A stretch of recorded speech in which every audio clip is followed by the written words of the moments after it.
الحمدللہ رب العالمین، الصلاۃ والسلام علی سید الانبیاء والمرسلین، اما بعد فاعوذ باللہ من الشیطان الرجیم، بسم اللہ الرحمن الرحیم۔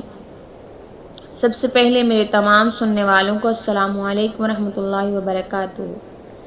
میری آج کی گفتگو کا موضوع ہے کہ وضو کا صحیح طریقہ قرآن اور حدیث کی روشنی میں۔ قرآن مجید میں اللہ تعالیٰ ارشاد فرماتا ہے سورۃ المائدہ آیت نمبر 5 اور 6 میں، اے ایمان والو، جب تم نماز کے لیے اٹھو تو اپنے چہروں کو اور اپنے ہاتھوں کو کوہنیوں تک دھو لیا کرو، اور اپنے سروں کا مسح کرو، اور اپنے پاؤں ٹخنوں سمیت دھو لیا کرو۔ وضو کی فضیلت۔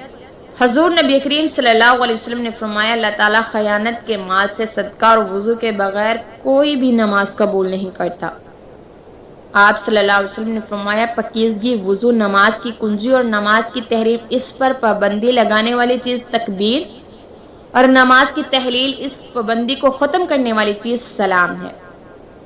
رسول اللہ صلی اللہ علیہ وسلم نے فرمایا، تم میں سے جب کوئی شخص اچھی طرح وضو کرتا ہے اور پھر مسجد آتا ہے، اسے نماز کے علاوہ کوئی مقصد گھر سے نہیں نکالتا، ایسا شخص جو قدم بھی اٹھاتا ہے، اس کے بدلے میں اللہ رب العزت اس کے درجات بلند فرماتا ہے اور اس کے گناہوں کو معاف فرما دیتا ہے۔ اسے مسلسل یہ ثواب ملتا رہتا ہے حتیٰ کہ وہ مسجد میں داخل ہو جاتا ہے۔ رسول نبی کریم صلی اللہ علیہ وسلم کا ارشاد ہے کہ وضو کرنے سے ہاتھ، منہ اور پاؤں کے تمام صغیرہ گناہ معاف ہو جاتے ہیں۔ آپ صلی اللہ علیہ وسلم نے فرمایا، جو شخص باوضو ہو دوبارہ وضو کر لے، اسے 10 نیکیاں ملتی ہیں۔ اللہ کے نبی نے فرمایا، پورا اچھی طرح وضو کرنا نصف ایمان ہے۔ رسول نبی کریم صلی اللہ علیہ وسلم نے فرمایا، رات کو وضو کر کے مسنون دعائیں پڑھ کر سونے والا اگر رات کو مر جائے تو دین اسلام پر مرے گا۔ جنت میں مومن کا زیور نور وہاں تک پہنچے گا جہاں تک وضو کا پانی پہنچے گا۔ وضو کے آداب۔ آپ صلی اللہ علیہ وسلم نے فرمایا، ہر کام شروع کرنے سے پہلے بسم اللہ پڑھنی ضروری ہے، حتیٰ کہ جماعت سے پہلے بھی بسم اللہ پڑھنی چاہیے۔ رسول نبی کریم صلی اللہ علیہ وسلم کا فرمان ہے کہ وضو سے پہلے بسم اللہ پڑھی جائے۔ آپ کا فرمان ہے کہ غسل اور وضو میں ابتدائی دائنی جانب سے کی جائے۔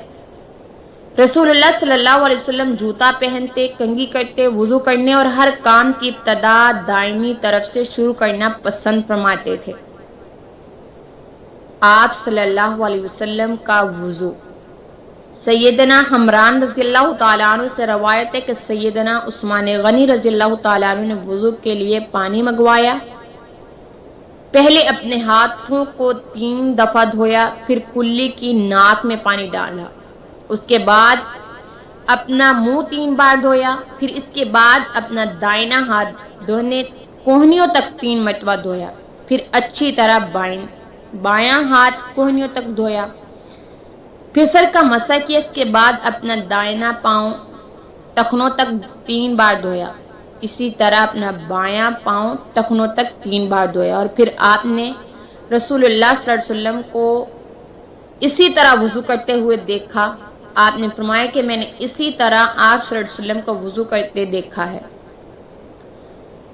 تو وضو کی بے شمار فوائد اور اثرات ہیں۔ سائنسی اعتبار سے وضو انسان کی اندرونی نظام پر بہت خوشکن اثرات مرتب کرتا ہے۔ متعدد بیماریوں سے محفوظ رکھنے کے لیے وضو کرنا بہت مفید ہے۔ وضو سے طہارت اور پاکیزگی حاصل ہوتی ہے، اس سے دل و دماغ تو کیا روح بھی مطمئن ہو جاتی ہے۔ ہماری روزمرہ زندگی میں پانی کی بہت اہمیت ہے، جو خون کی نالیوں کو پھیلانے اور سکڑنے کے عمل کے ذریعے سے ورزش مہیا کرتا ہے۔ سائنسی حقائق سے یہ ثابت ہوتا ہے کہ وضو میں جب ہم روزانہ 5 وقت باقاعدگی سے 5 مرتبہ اپنے ہاتھ، پاؤں، منہ دھوتے ہیں، جب پاؤں کی انگلیوں کے درمیان پانی جاتا ہے تو وہ انسانی دماغ میں موجود بالکل باریک وینز کو متحرک کر دیتی ہیں۔ اسی طرح سر اور گردن کا مسح کرنے سے بھی ہمیں بہت سی بیماریاں مثلاً سر درد، آدھے سر کے درد وغیرہ سے بھی محفوظ ہو جاتے ہیں۔ اللہ کے محبوب کریم امت کے آقا مولا سے کسی نے عرض کیا، یا رسول اللہ، روز محشر بے پناہ انسانوں کے ہجوم میں کس طرح پہچانے جائیں گے؟ یہ آپ کی امت ہے۔ رسول نبی کریم صلی اللہ علیہ وسلم نے ارشاد فرمایا وضو کے اثرات سے سفید پیشانیاں سفید ہاتھ پاؤں کے ساتھ آئیں گے۔ ایک دوسری روایات کا مفہوم یہ ہے کہ قیامت کے روز میری امت اس حال میں پکاری جائے گی کہ وضو کے سبب ان کی پیشانیاں روشن ہوں گی اور اعضاء چمکتے ہوں گے۔ یعنی وضو کرنے والے مسلمان نہ صرف اس دنیا میں خوبصورت حشاش بشاش ہوں گے بلکہ قیامت کے دن بھی ان کے چہرے خوبصورت اور حشاش بشاش چمکتے ہوئے ہوں گے۔ یہی مومن کی پہچان ہوگی۔ وضو کے ذریعے مسلمان کے گناہ معاف ہو جاتے ہیں۔ حدیث پاک میں ہے جس وقت مومن وضو شروع کرتا ہے پھر کلی کرتا ہے ناک منہ صاف کرتا ہے تو اس کے گناہ دھلتے جاتے ہیں۔ اسی طرح چہرہ کہنیوں اور پاؤں دھونے سے بھی یہ پاک و صاف ہو جاتا ہے۔ وضو سے انسان کو جو روحانی اور جسمانی فائدے نصیب ہوتے ہیں ان کا کوئی نیول بدل نہیں ہے۔ آج کے سائنس نے بھی یہ ثابت کر دیا ہے کہ اللہ کریم نے صدیوں قبل اپنے بندے کو عبادت سے پہلے جس وضو کو فرض قرار دیا تھا اس کے بے حد فائدے ہیں۔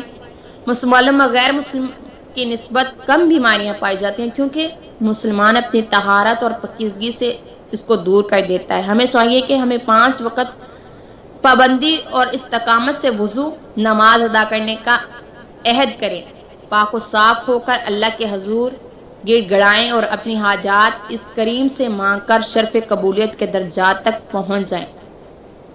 وضو کے 4 فرائض ہیں۔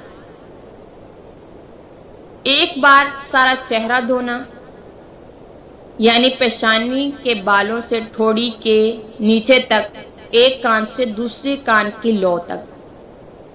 دوسرا دونوں ہاتھ کوہنیوں سمیت دھونا۔ تیسرا چوتھائی سر کا مسح کرنا۔ چوتھا دونوں پاؤں ٹخنوں سمیت دھونا۔ ان اعضاء پر پانی کا بہانا ضروری ہے، محض ترک کرنے سے وضو نہیں ہوگا۔ وضو کی 13 سنتیں ہیں۔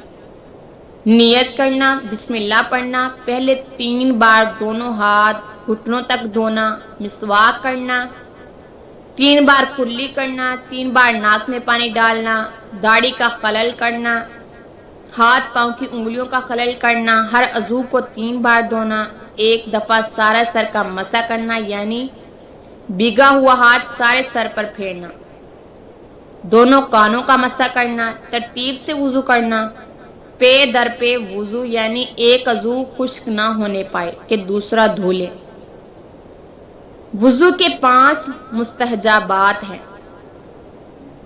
دائیں طرف سے شروع کرنا، گردن کے پیچھے حصے کا مسح کرنا، وضو کے کام کو خود کرنا، دوسروں سے مدد نہ لینا، قبلہ کی طرف منہ کر کے بیٹھنا، پاک اور اونچی جگہ پر بیٹھ کر وضو کرنا، کلمہ شہادت پڑھنا اور وضو کا بچا ہوا پانی کھڑے ہو کر پینا۔